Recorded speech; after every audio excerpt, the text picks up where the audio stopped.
Jambo, hello, salam alaikum, namaste, and sasriyakal. Welcome again to Ammijaan's kitchen. I'm excited to be here today. This is our family's favorite dish, and we are going to be cooking with meat, and it's lamb, and we're going to make it Karahi style. And the word Karahi means basically kind of like a wok or a pan that you cook on the stove top. So that's what we're going to do today, and of course we're going to cheat a little bit and cook the meat in a pressure cooker. And this is my new style pressure cooker, which boils everything so much faster. So I love it. So please come in and let's introduce you to a few things that we are going to use today. And I've already gone ahead and cut most of the lamb meat. I bought a leg of lamb and it was a huge piece. It was like 2.3 kilograms of it.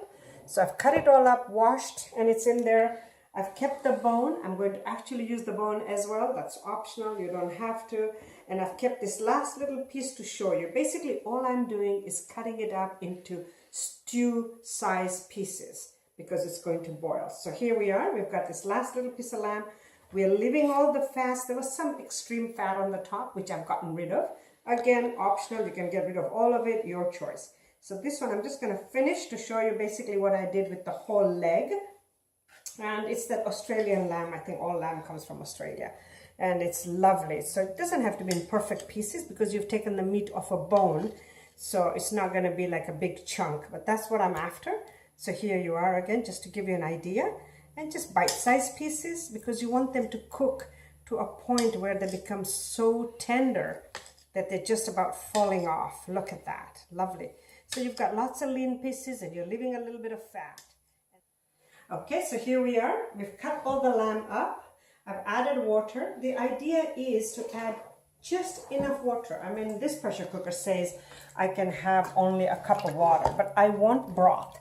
So I'm going to add enough water to comfortably cover the meat. So just to give you an idea how much that is. See, push it down. And I think for me, that's plenty. I don't want to overdo it because, as you'll see later, a lot of the gravy is going to come from the tomato, so we don't want to overdo the water. Okay, so that's just covering the surface.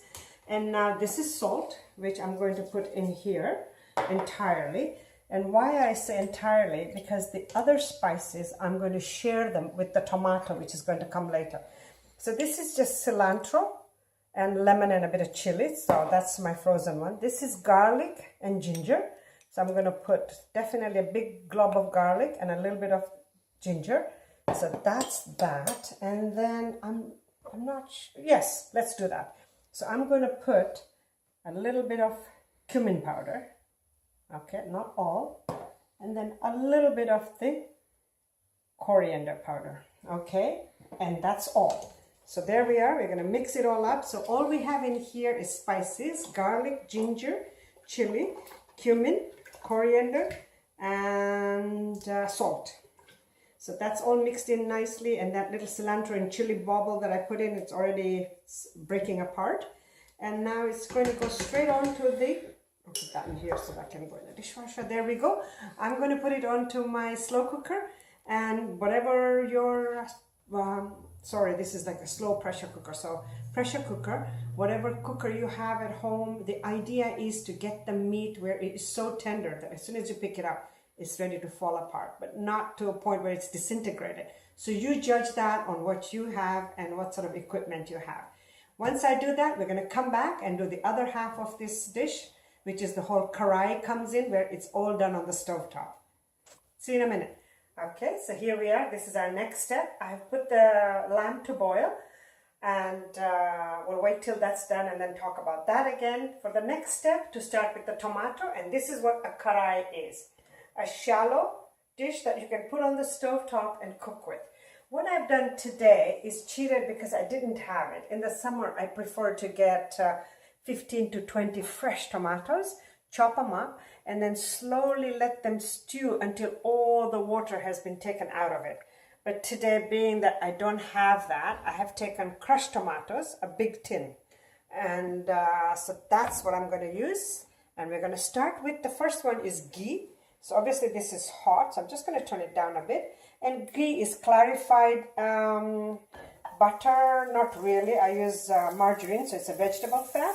And the idea of it is it doesn't have salt. So it won't burn at that ratio where salt burns and everything goes brown. It has a higher cooking consistency. That's the main reason for it. Normally I put my spices to cook in, but this time I want to put the tomatoes in first. So there we are. All the tomato goes in. That's a lot, but that's because I have a lot of meat. So you can always adjust that, you know, just like any other recipe. If you're having half the amount of meat, by all means, have the tomatoes accordingly, okay? So there we have that. And now we're not waiting for anything to cook and happen. We're going to put everything in at once. Because the idea is to cook the tomato until it completely loses all the water. But since it's crushed, already pretty much, it's already reached that stage. So let's just put everything in. That was cumin, coriander. And this is that same cilantro spice that we put in there. It's basically cilantro, lime, and a little bit of chili. So there. The only thing I'm going to wait a little bit is the garam masala. And now let's just mix it all up.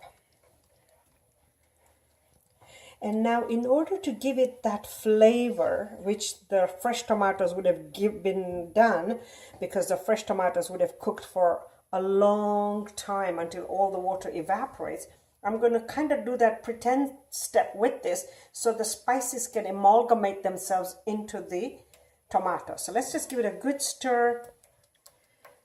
And then this is a perfect time. It's just tomato and all the spices. There's nothing wrong with it. Taste it. Obviously, the tomatoes don't have much flavor right now. You can taste the tanginess in it. But you can also decide here whether your salt is enough, your spices are enough. I'm just going to add a little bit. And now remember, you put some in the meat as well. So we're not going to overdo this, just a little bit. And at this point now, we're just going to let it slowly cook. And quite a while, really. So let's just leave it to cook slowly. I'm going to put a lid on it. And when it starts to come to a boil, I'm going to add the garam masala and then put the lid back on it and let it cook yet again. And then eventually the two will get married together. So we'll bring that beautiful lamb, which has been cooked with all the spices, and it's going to be put into the tomato depending on how much broth you need. And this is where, just to talk about this one step I do quite often, is if you end up having too much lamb broth, I always freeze it, date it as to what it is, and then sometime in the future you can always use it for a base of a soup. So let's come back for the third step. At this point, we've just put everything together and we're going to let the heat do the job. So here we are. We're going to finish our last step. This is the meat that we put to boil. It's very hot, so I'm just going to hold this up here. There.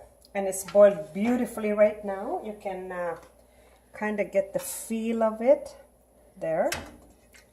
See? And that's the broth.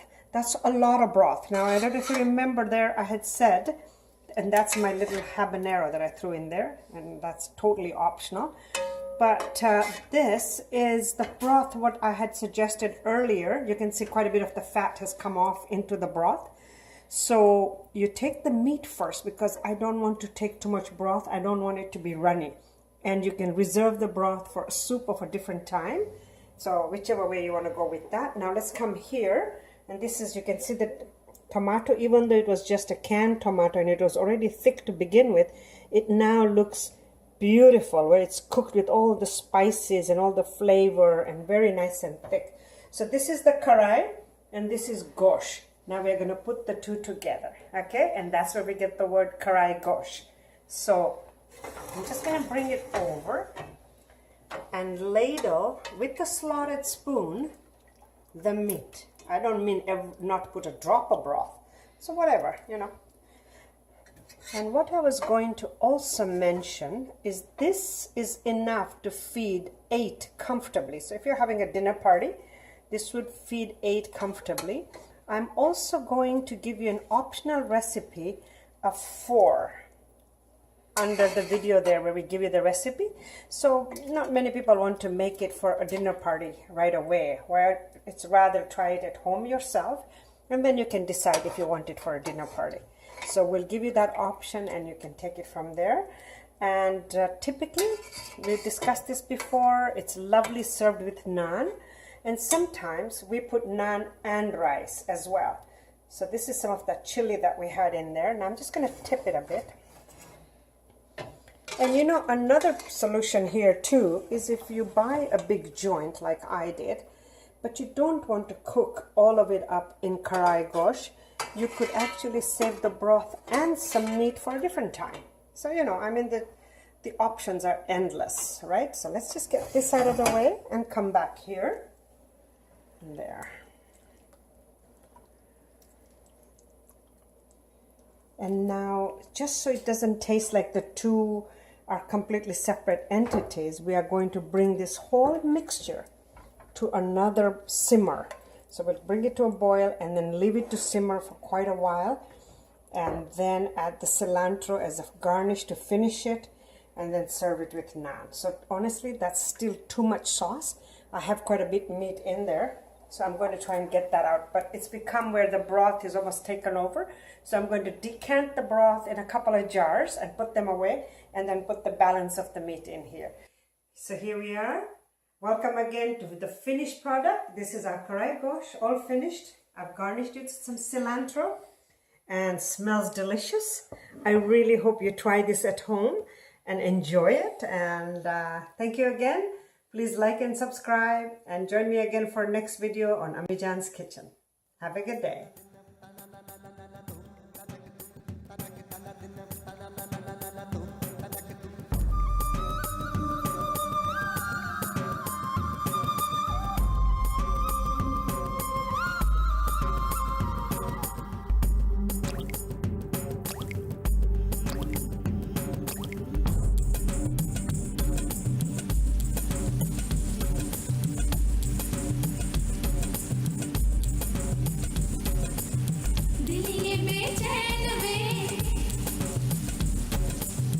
रस्ते पे